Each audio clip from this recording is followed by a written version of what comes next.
That's why I shouldn't get you Get it back to where it was.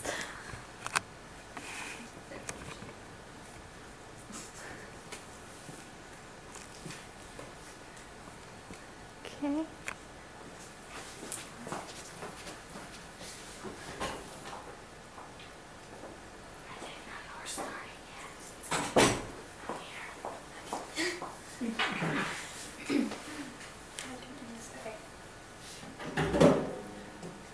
My name is Elizabeth Walker, and I am a nerd. I have been from the very beginning. Whether it was sitting at home watching Discovery Channel and Star Trek and Stargate with my dad and enjoying it the whole time, to the first day of kindergarten where I came home crying because I could not read yet and I wanted to know how to read so that I could do it on my own. And it only got worse as the years went by. Whenever I was 10 years old, for Halloween, I went as Legolas, a character that was not very popular at the time, but was extremely nerdy, and was also a boy. And I continued to dwell in this nerdiness, even being delighted in getting books for Christmas presents. But as I got through middle school and high school, I realized that there weren't that many people like me at my school, which kind of made me feel alone in my nerdiness. I mean, there were a few people, but there's a variety of different kinds of nerds, and I wasn't one who played video games or played card games, so I kind of stood out from the rest of even the nerd community. Whenever I got into college, however, I discovered a huge group of people that were exactly like me on Facebook, on YouTube, and in person. And they have led me to realize that nerds are fantastic people despite what society says. So, for the sake of this presentation, nerds and geeks will be referred to as the same thing. They are very similar, but slightly different, but for today we're just going to call them nerds. So let's look at what exactly the dictionary defines a nerd as. Merriam-Webster Dictionary says that a nerd is a person who behaves awkwardly around other people or is unstylish, or someone who is very interested in technical subjects such as electronics and computers. Now, I'm not very into electronics in myself. I am awkward, but I don't consider myself that unstylish. So let's listen to some people who are nerds themselves define it. John Green, who is an author, a video maker, a learner, and very much a nerd, said once, "Nerds like us are allowed to be unironically enthusiastic about stuff. Nerds are allowed to love stuff, like jump up and down in your chair, can't control yourself, love it. When people call people nerds, it's mostly what they're saying is, you like stuff, which is not a good insult at all. Like, you are too enthusiastic about the miracle of human consciousness." Or, in simpler words, but his same words, nerd life is just so much better than regular life. Simon Pegg, who starred in a Star Trek movie recently, said that being a geek is all about being honest about what you enjoy, and so on. Being a geek is extremely liberating, which is a statement that I very much agree with. John Barlin, who was an actor and was in Doctor Who and Torchwood, which are very nerdy shows, was confronted by someone saying that they were sorry for being a nerd when they were asking a question, but he replied, "Don't ever apologize for being a nerd. Not here and not on the outside. Don't ever apologize for being a nerd, because the non-nerds never apologize for being, well, not so nice." A big thing about nerds is that nerds love to learn. You're constantly learning and seeking out new situations where we can continue learning outside of school. Albert Einstein said, "Learn from yesterday, live for today, hope for tomorrow. The important thing is to not stop questioning." And people who are nerds are continually questioning. These are a variety of YouTube channels, places where nerds and people who enjoy learning go online. They're used in classrooms and just because people like them.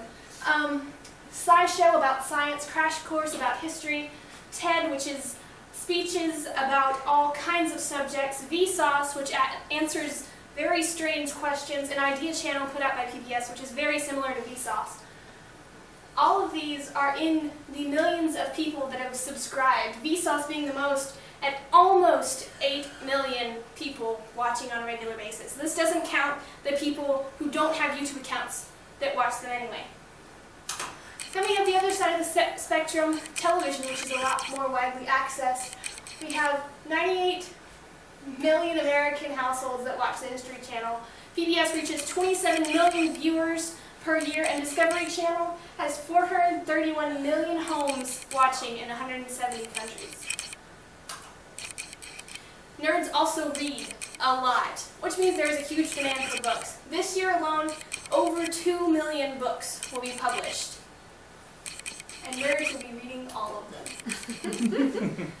Nerds are also very inventive. They change the way we think about things in order to solve problems. Albert Einstein also said we cannot solve our problems with the same thinking we used when we created them. And a big problem solver for nerds is the fact that we're using the internet for a lot of this. Bill Gates said the internet is becoming the town square for the global village of tomorrow, and nerds are definitely the main populace of that town square. From the silly things like this guy, Zay Frank, who organized a group of people to do many things, one of which was to create a world sandwich, finding exact points on the globe and placing slices of bread at those points, taking pictures and uploading them. And John Green, another person, a leader of a group called the Nerd Fighters, they created because they were fans of the Wimbledon team for the AFC, they sponsored the team so that they could stay in the league and stay on the video game FIFA.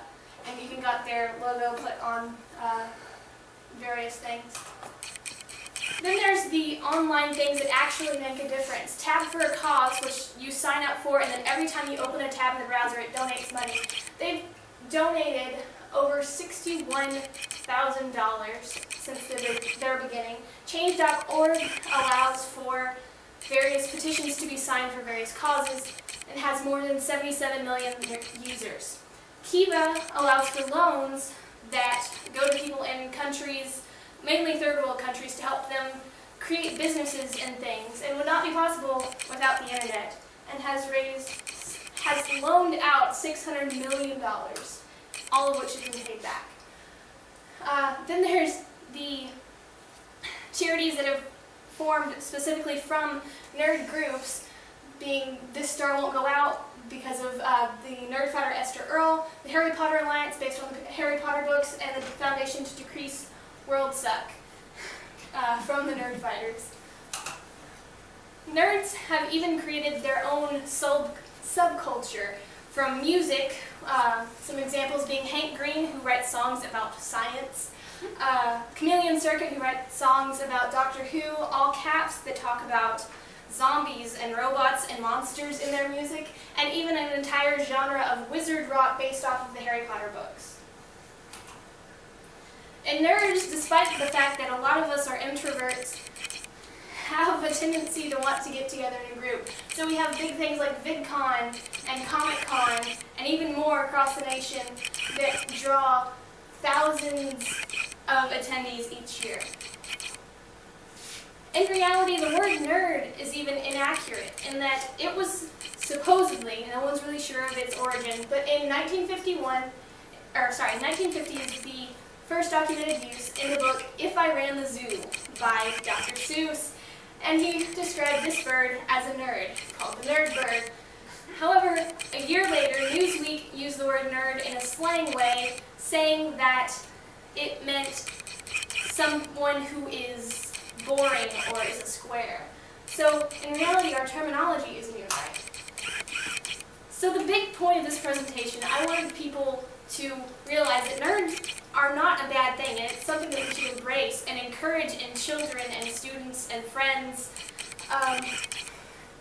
Masi Oka, if I'm pronouncing his name right, is an actor, and he said being a geek is a great thing. I think we're all geeks. Being a geek means you're passionate about something that defines your uniqueness. I would rather be passionate about something than be apathetic about everything. So go out there and be passionate with no regard to what other people think about it. And as they say in Nerdfighteria, don't forget to be awesome.